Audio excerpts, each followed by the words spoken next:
Bismillahirrahmanirrahim. Assalamualaikum warahmatullahi wabarakatuh. Waalaikumsalam. Alhamdulillah. Salatu wassalamu ala Rasulillah Sayyidina wa maulana Muhammad ibn Abdillah wa la hawla wa la quwwata illa billah amma ba'd.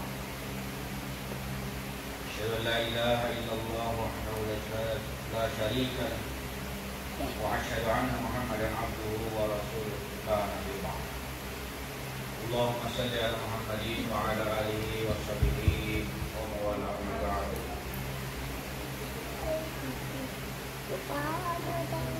Jamaah salat Isya dan insyaallah tarawih yang dimuliakan Allah Subhanahu wa taala.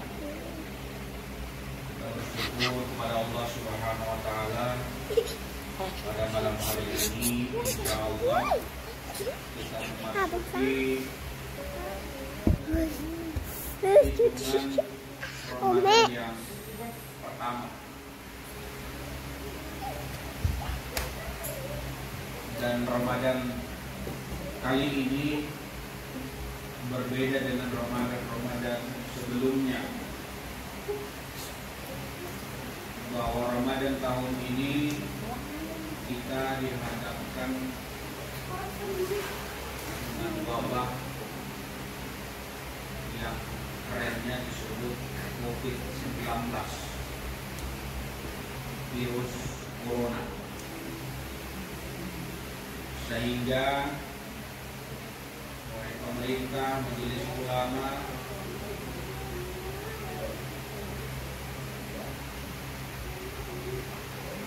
tidak memberikan peluang bagi setiap kita untuk sementara waktu dengan adanya wabah ini sholat di masjid, musola, surau, langgar sebagaimana tahun-tahun sebelumnya. Bahkan berkumpul di rumah seperti ini pun juga sebenarnya oleh pemerintah dilarang, karena lebih dari 10 itu sudah tidak boleh, harus menjaga jarak minimal 1 meter dan harus menggunakan masker. Nah, kita ini sebenarnya sudah melanggar, tapi mudah-mudahan karena kita satu keluarga besar yang tahu persis, insya Allah dalam keadaan sehat semua. Dan virus ini yang menjadi masalah adalah ada yang disebut dengan OTG, orang tanpa gejala. Jadi orang sehat tahu-tahu ternyata ada virus. Jadi tidak selalu dia batuk, tidak selalu dia panas badan, ternyata dia positif. Ini yang menyebabkan kenapa ada kehati-hatian supaya kita tidak sholat di masjid yang kita tidak tahu jamaah dari mana, sehingga bisa menularkan yang namanya corona. Kita berdoa kepada Allah Subhanahu wa taala, mudah-mudahan ini adalah ujian daripada Allah Subhanahu wa taala sehingga kerinduan hati kita ke masjid semakin menjadi-jadi, sehingga suatu saat nanti begitu Allah sudah memberikan peluang kepada kita dan wabah corona ini juga sudah tidak ada, sehingga kita bisa kembali untuk berjamaah sebagaimana biasanya, khususnya kita yang laki-laki sholat jamaah di masjid. Majelis yang dimuliakan Allah, dalam pertama Ramadan ini sedikit menghantarkan sebelum kita melaksanakan sholat tarawih, karena 1 tahun berjalan sudah kita lewati, tidak terasa Ramadan sudah menemui kita kembali. Jadi waktu itu memang tidak terasa oleh kita. Dari tahun ke tahun usia kita semakin hari semakin bertambah, berarti jatah usia kita semakin hari semakin berkurang. Hitungan bertambah, tetapi kesempatan berarti semakin berkurang. Apa yang harus kita lakukan di dalam melakukan persiapan menyambut Ramadan? Setidaknya menyambut Ramadan, dalam hati kita itu ada kesukacitaan, Pasti di hati kita ada juga muncul ketidaknyamanan kalau Ramadan itu tiba.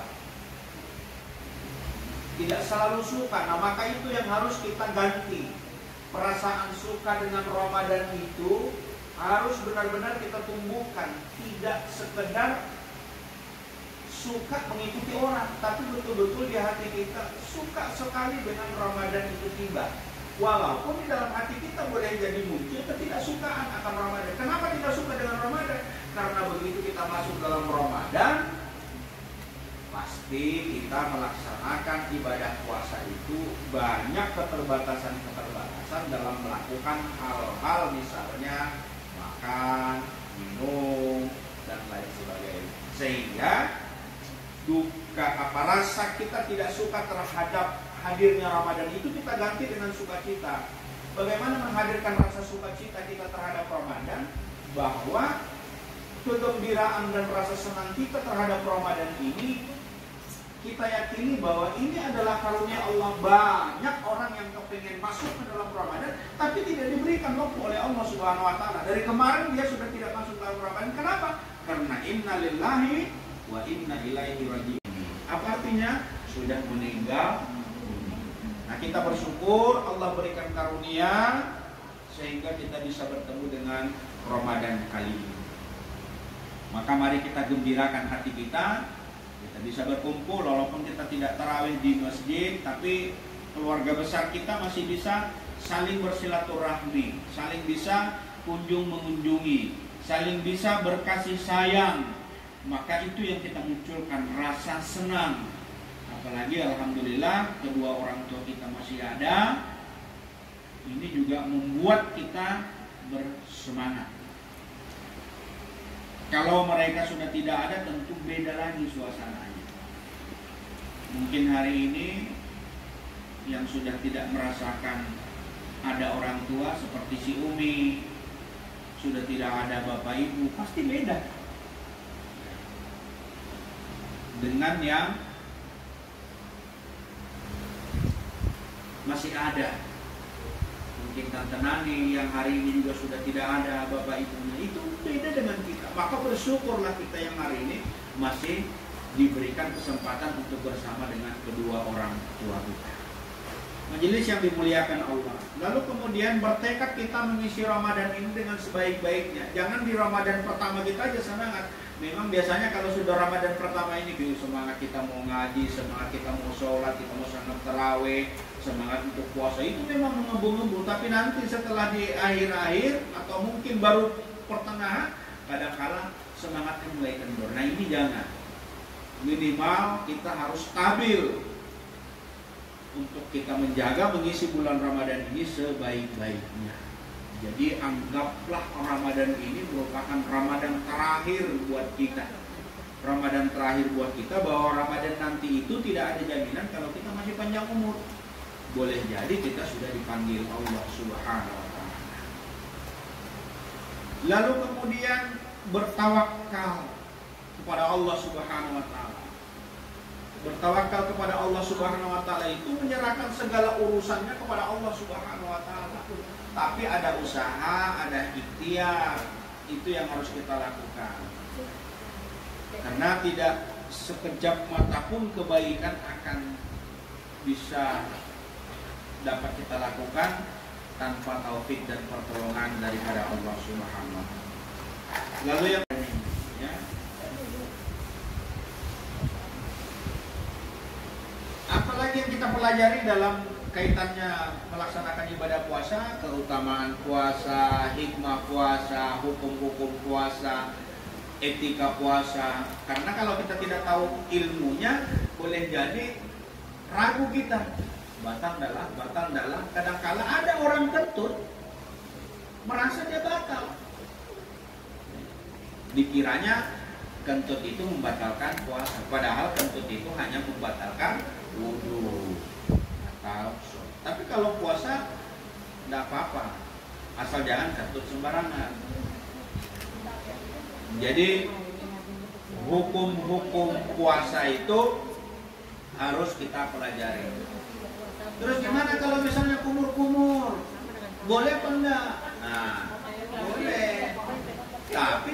pada saat tengah hari panas jam 1 jam 2 siang sengaja kumur-kumur karena mandi karena kepanasan, itu makruh. Nah, hukum-hukum inilah maksudnya mengajarkan kepada kita supaya kita tidak keliru di dalam melaksanakan ibadah puasa. Ibu-ibu sedang masak, nyicipinya 3 piring, nggak salah. Ya. Kalau mungkin 1 sendok, ya, ini nyicipin sepiring, lupa, nggak salah.